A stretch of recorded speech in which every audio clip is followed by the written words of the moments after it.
Chapter 63. My mother was inconsolable that night. She couldn't believe that her sister would rather buy a fancy penthouse in Beijing than help her own sibling. As she buried her head into the pillow, my father tried his best to comfort her. I can't believe she said no, my mom said to my dad. I couldn't either. Never in a million years I think my aunt would say no. Not after my mom told her what we were going through. I guess a lot had changed since we left. Not just the neighborhood, but the people too. They were probably splitting the bill now. It's okay, my dad said. We tried. You heard what Frank said. It's no skin off our back. It is, my mom cried. It's the skin and the hair and everything. I bit my lip as I listened from my bed. Now, we'll just be employees for the rest of our lives, working for one bastard and after another. Not everyone can lead, Ying, my dad said. Some people are just destined to be followers. As my father started going on about our fate again, I threw my head back down onto the pillow. I didn't believe we were destined to be followers. I didn't believe we were supposed to stay on the roller coaster forever. I thought about all the people I'd met this year and how we all deserved better. Lupe, Hank, the other weeklies, and all the immigrants. So many wonderful people from so many parts of the world. If only there was a way we could join together and break free. Wait a minute.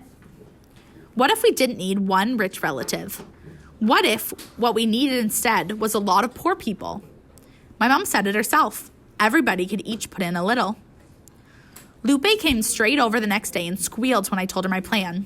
Of course! Why didn't we think of this earlier? Mr. Yao desperately wants to sell the motel. We could probably get it for cheap. She grabbed my hand and we ran out the back to find Hank. It was a Saturday and Hank was outside his room watering his tomato plant. How much do you think Mr. Yao wants for the hotel? We asked him. Hank stopped watering and drew a sharp breath. At least $300,000, I'd say. Why? Did you guys find another rich relative? No, we were all out of those. But we knew a lot of people. Sure, they were all poor. But if everybody put in a little... And it wouldn't be in a donation. It'd be an investment. We'd own the motel together, I told Hank. I pulled out my notebook and showed him and Lupe my calculations. Their eyes boggled when they saw the math. This place makes $12,000 a month? Lupe asked. Holy, that's serious money, Hank exclaimed. $144,000 a year, serious to be exact. Hank slapped his leg. That's it, I'm in, he declared. Hank emptied every pocket of his jacket. He dug his fingers into the back of his chairs and checked under his bed for money. He even checked in his shoes. He managed to find $78.56, which wasn't a lot, but it was something. The other weeklies, as soon as they heard, wanted to contribute too. Fred put in $100, and Billy Bob put in $200. Mrs. T contributed $250, but it was Mrs. Q who had put in the most, a whopping $3,000. Hank whistled. You got $3,000 lying around and you're living in this dump? He asked her. Why don't you get an apartment? This isn't a dump, Mrs. Q said. This is home. And besides, if I'd lived in an apartment, I'd never have met all of you wonderful people. She gave my shoulder a squeeze. Lupe skipped on home to talk to her parents. She said they had some sort of emergency fund, but she wasn't sure how much was in there. As for me, I dug out my essay from the contest. I made copies of the essay and passed it out to every single customer who came in. My plan was simple. Find 600 people to contribute $500 each.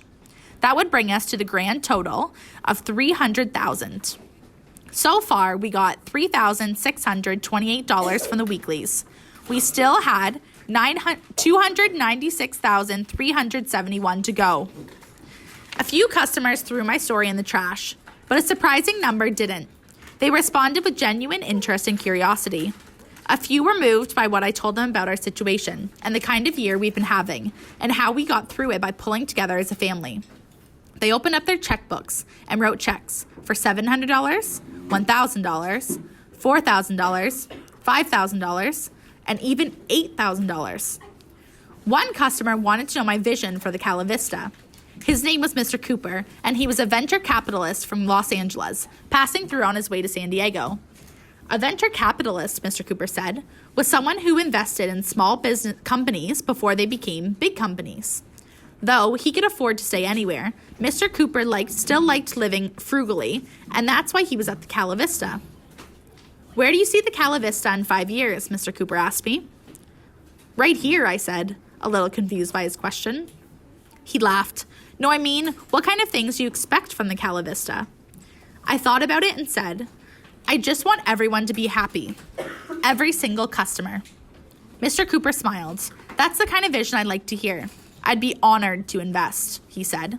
Mr. Cooper took out his checkbook and wrote us a check for a jaw-dropping $50,000. As he handed us the enormous check, my mother's hands shook. She'd never seen so many zeros all in one place. I'm expecting big things from this place, Mr. Cooper beamed. Big things. With Mr. Cooper's check and the other customers' contributions, we still needed about $230,000. So the next day, I went around to all the shops on our street. To my wild surprise, both Mr. Abian from the convenience store and Mr. Bagawati from the dry cleaners wanted to invest. Are you sure? I asked them. Are you kidding? This is our chance to own a piece of land in America, they said. They were tired of sending all their money back to their relatives month after month. For once, they were going to spend on themselves. They gave me $1,000 each, cash. I ran all the way home clutching the thick stacks of hundreds in my hands. Lupe came over with even more thrilling news. Her parents talked it over and they wanted to invest $10,000, the entirety of their emergency fund. But it's your emergency fund, I said. Are you sure about this? Lupe nodded. We've never been more sure of anything in our life, she said. As her dad added his chunk to the huge pile of money, Lupe and I grabbed each other's arms and jumped up and down, screaming, We're getting off the roller coaster. We're getting off the roller coaster. By the end of the week, we were 85,000 down, 215,000 to go. I took out the big ledger and started writing to old customers. I wrote to Mr. Lewis, the guy who gave me a hard time about the key and wanted all those extra pillows. To my surprise, he wrote back and sent me a check for $100 with a gift certificate to Home Depot for a better key machine. Mr. and Mrs. Miller, the nice couple who gave me an $8 tip, sent $75. They told their friend about it, a guy who made a fortune selling mops on the home shopping channel on TV, and he called us up and wanted to invest. My dad then got off the phone and started calling up some of the immigrants who had stayed at our motel. When the immigrants heard, they wanted to get in on the deal too. Aunt Ling, Uncle Lee, Uncle Fung, and Uncle Zhu each invested $100, $125, $150, and $200. Even Uncle Zhang, who had just gotten a new job parking cars at a parking garage, put in $88, which pleased my parents very much because of the number 8. Word got out that there was a killer investment opportunity, and soon immigrants all up and down the state were coming over to invest. If we can't have the American dream ourselves, maybe we can have it together, the immigrants exclaimed. My parents were in awe. They could not get over the fact that so many people, total strangers, could believe in them like that.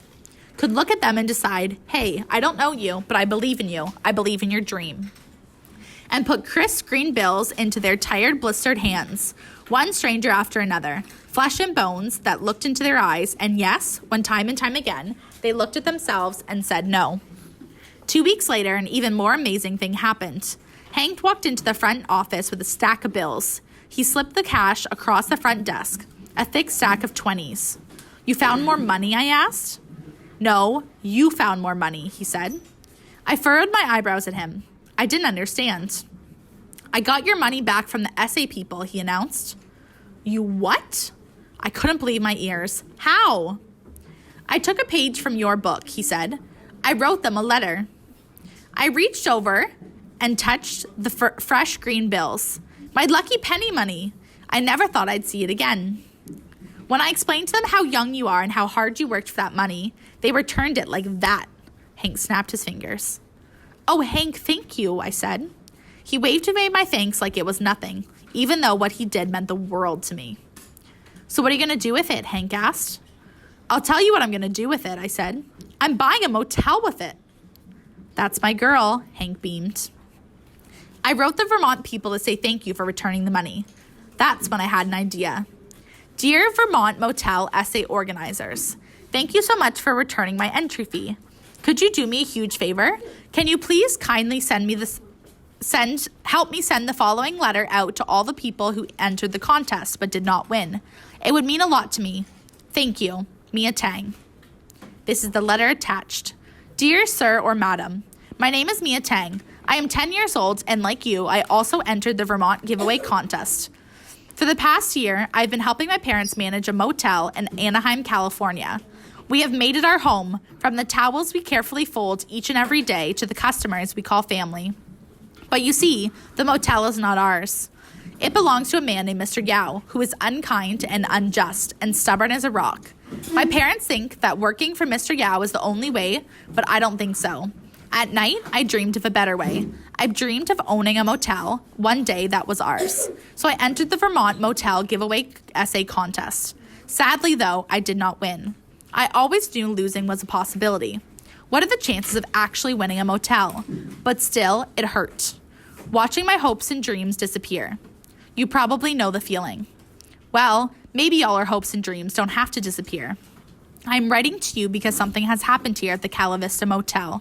Mr. Yao is selling the motel. He's selling it for cheap because he's so desperate. We're all chipping in to see if we can buy it from him, and we're looking for investors. If you would like to invest, please let me know. It wouldn't be a donation. You would be one of the owners, and in the future, whenever a customer comes to stay at the Cala Vista, part of that money would go to you. You might be asking yourself, why should I invest in a motel from a 10-year-old girl? For 3 reasons. 1, I know what I'm doing. I know every corner of this motel like the back of my hand because I've lived here and worked here for almost a year. 2, I love what I'm doing. I'm very proud of my work. Every day I check people in at the front desk. The customers, like me, see enclosed feedback cards because I always go the extra mile for them. 3, I won't let you down. I will work hard every day for my dream and yours. So what do you say? If we can't win a motel together, let's buy one. No investment is too small. Even if all you have are some extra pennies and nickels lying around, we'll take them. You'd be amazed what some of them are worth. I look forward to hearing from you. Yours truly, Mia Tang, manager. A few weeks later, the checks started rolling in. The Vermont essay people sent my letter out, and to my absolute amazement, people from all over the country sent me checks for $50, $100, $2,000, and even $10,000. By the end of that incredible month, and with everyone else's investments, we had reached $300,000. We cashed the checks at the bank and kept all the cash in a giant trash bag, which my parents held in their arms at all times, and slept with at night in case any robbers came.